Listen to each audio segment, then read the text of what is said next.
So, have you ever had that feeling that you should be further along? Like, not in some big dramatic way you failed, but just kind of reflecting on your life and what's gotten you to where you are and think, man, I really should be further by now. And maybe you feel a little bit of disappointment.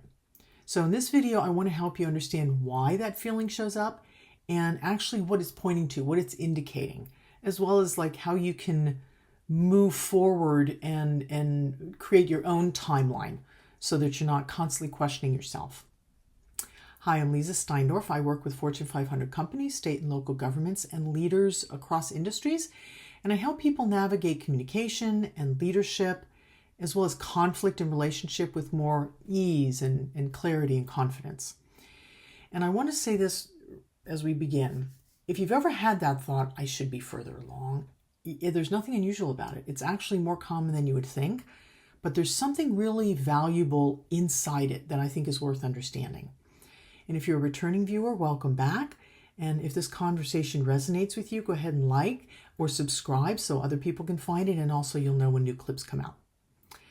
All right, let's go step by step. So that feeling doesn't usually come from just one particular instance. Maybe something kicks it off, but it's growing, it builds with time. And you notice where you are, you think about where you're expected to be, or you see other people, or there are milestones, or you read articles or watch news clips and you think, man, I could have done that, or I could have been there, or I should have been there. And all these things start coming up.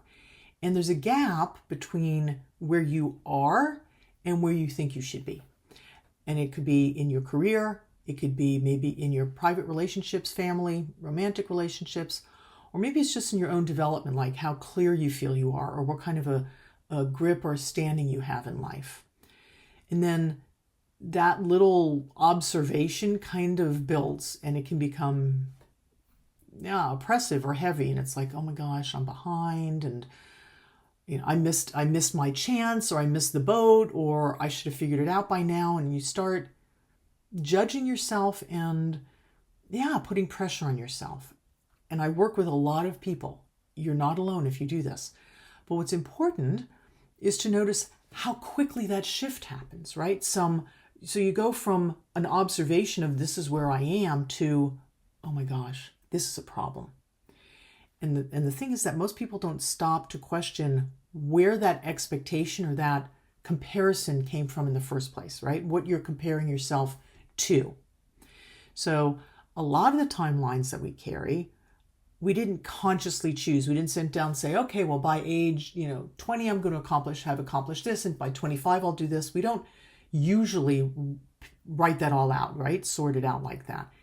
It's assimilated. We absorb it. We listen, we watch, we hear our parents, we listen in school, we talk to colleagues, we watch news, we read newspapers, right? We take in information from our environment, and then we compare ourselves to that.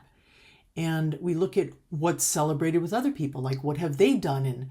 And with time it's like, I didn't do that, or I could have done that, but why haven't I done that, right? So you can watch all this happening out there, and it looks like progress. And you can maybe look at your own and think, well, I've gotten somewhere. But the thing is that your timeline that you're comparing to, it's just not complete. Like you're looking at snapshots of maybe what you're comparing to in the outside world, but you're not seeing the whole, or you're not observing, I should say, the whole spectrum of content that's happened in between these comparison snapshots, right? There's been processes, there have been decisions that you've made, and those little moments are only taken out of context. You have to look at the whole complexity of it.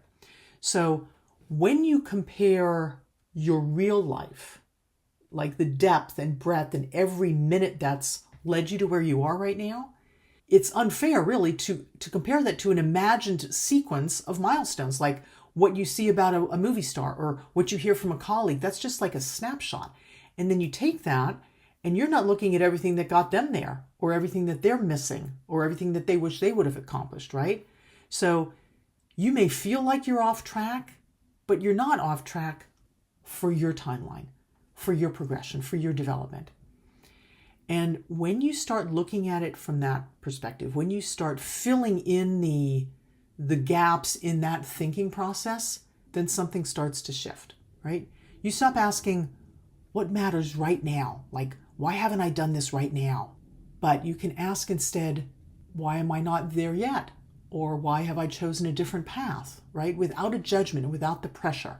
So you can begin to let go of this end point as you're seeing that snapshot or feeling that snapshot as an arrival point, and you can see it maybe as someplace you still want to move toward, or you can integrate it as something that no longer serves you, or maybe it was never yours to begin with, but you're using it as some sort of a measure of what you've accomplished, right?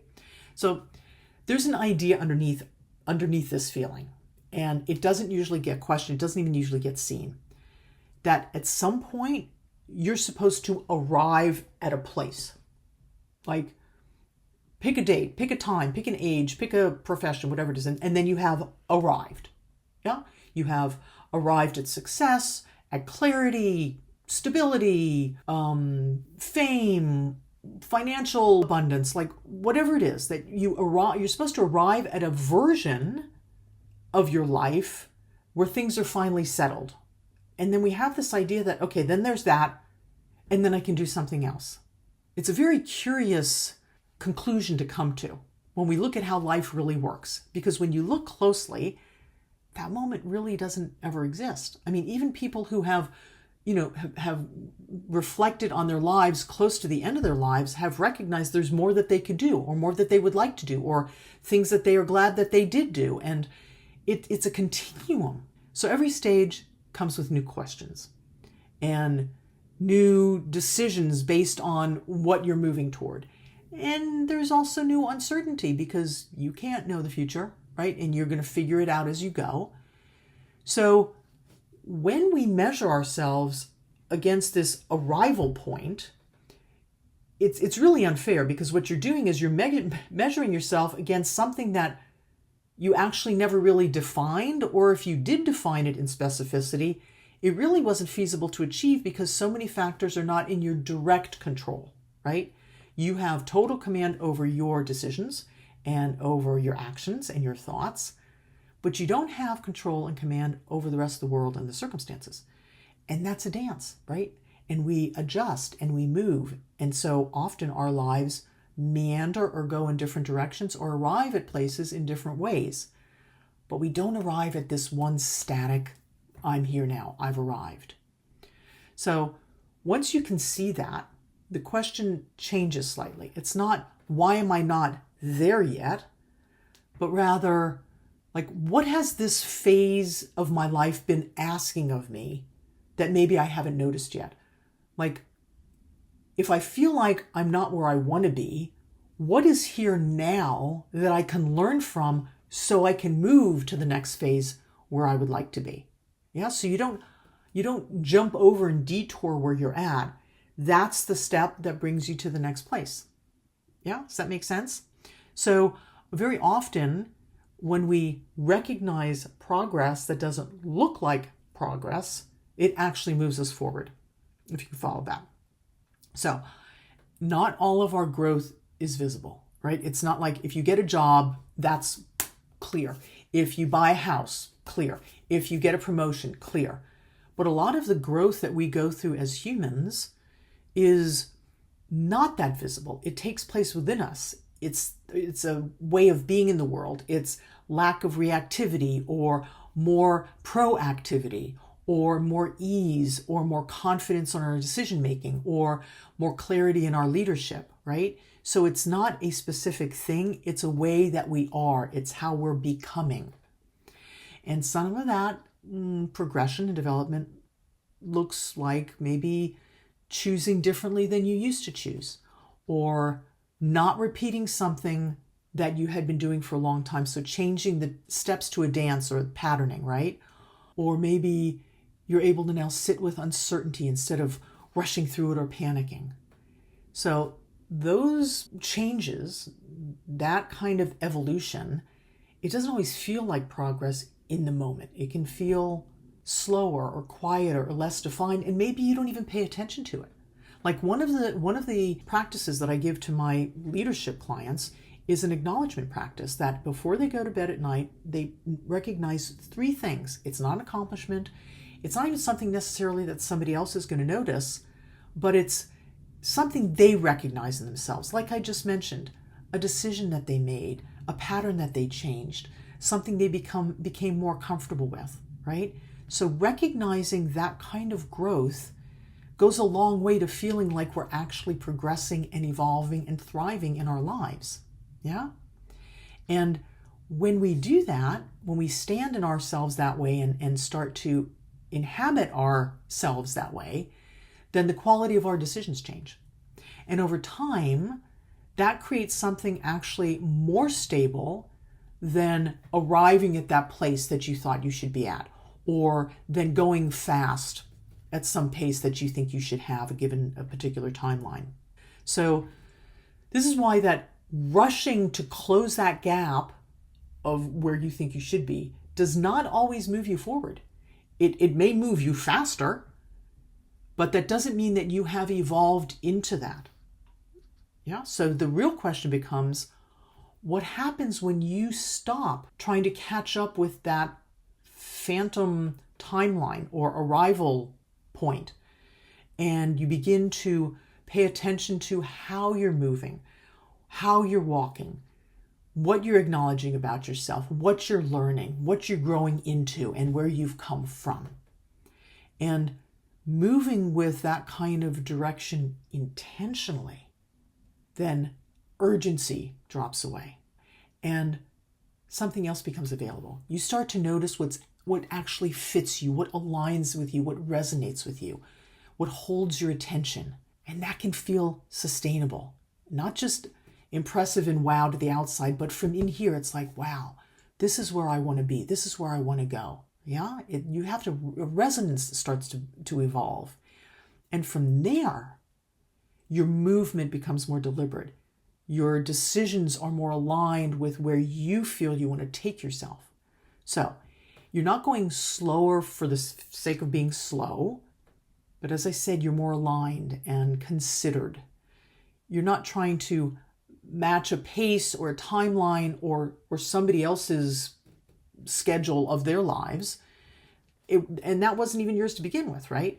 You get to restart with where you are right now. So when you start understanding you, when you become a student of yourself, that's where confidence begins to feel different. That's where you have a sense of self that is strong and clear, and you feel comfortable standing in that. And it's not because you arrived somewhere. It's internal. It's because you're not measuring yourself anymore against an external structure or achievement point. You are leaning into and grounded in who you are being and who you are becoming. So, if you've been thinking, oh, I should be further along by now, it does not mean that you're behind, okay? It may just mean that you've been measuring your life against a timeline that doesn't even fit you, or it wasn't one that you either chose or it just isn't aligned for who you are. And once you see that, then things start to soften. You're not pushing yourself. You're not pressuring yourself. You don't have that edge to your life. It doesn't mean that you're static. It doesn't mean that you are passive. It means that you are embodying what feels right to you and resonating with what you want. You're still moving. You're still learning. You're still adjusting and responding, but you're no longer turning your current position and status in the world into a problem. Yeah, you're seeing it as where you are now, and then you can build on that. Okay? So, if this has been of use to you, go ahead and like the video, share it with someone who also may benefit from it, and I'd love to hear your comments and to hear how this work, how these tools support you, what changes they make in you. I really would enjoy doing that. And if you have questions, if you have desires for other content, please go ahead and also leave comments. Yeah. And if you enjoy the content, subscribe to the channel. This is the work that we're always doing. And you'll know then in that case when new clips drop. All right. Thanks for listening. Until next time, be well.